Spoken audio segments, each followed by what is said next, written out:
Actually, COP11 is a learning experience for me.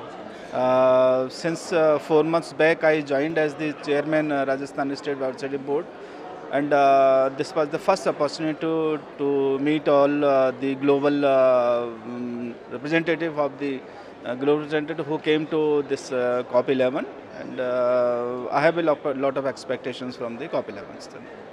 So, as the chairperson of a biodiversity board from Government of India, of a state which is highly dependent, where people are highly dependent on biodiversity for their livelihood, what do you think is the most pressing biodiversity challenge in your state?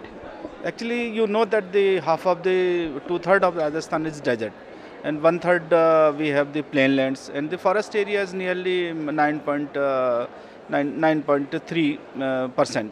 So we have a great and with the rising population and the declining water resources, we have a lot of ecological challenges before us.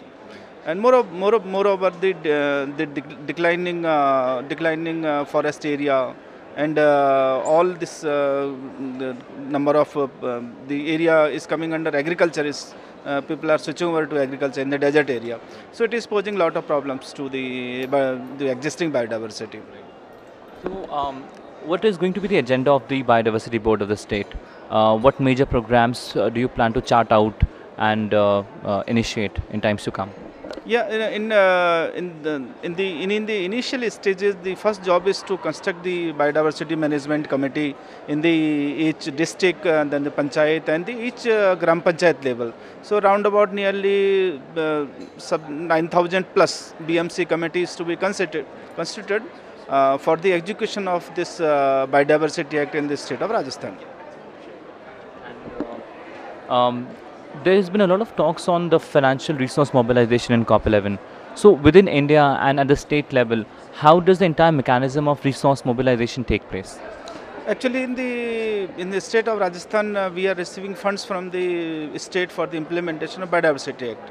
But in the coming future, we expect that the government of India and we may approach to the UNEP for this funding of the execution of this Biodiversity Act in our state. Yeah. At what level will the programs run? Will it be more focused at the community level, the decentralized responsibilities, or will it be a top-down approach as far as the government is concerned?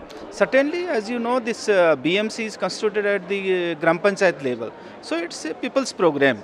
And people's program it will be executed by it will be executed by the Gram Panchayat or the nominated members of the society. With the board will facilitate the process of implementation of this act. Since as you know that the basic thing in this act is the equitable distribution of the benefit. This can be done by the society. So the board will facilitate the process of this equal distribution of benefit among the society. So,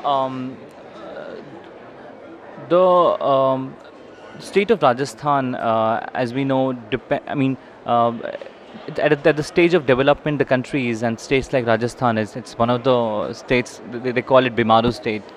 So R is there. So as far as that is concerned, how impressions like these or stage of development like this impact the allocation of resources and focus as far as biodiversity conservation is concerned? I'm talking about the trade-off issue. First of all, first of all, it is the people's mind that Rajasthan is a Bimar state. It's not true. We are a developing state now. Now we have now we have a lot of development works in our state. So we are in process of development, and it is the priority of the state. Now the biodiversity is the state priority. So now, as regarding the funds are concerned or the financial are concerned, there is no dearth of funds for the conservation of biodiversity. The board has a separate mandate, but other than board, the forest department is there, environment department is there. So they have sufficient for implementation for the conservation of the biodiversity.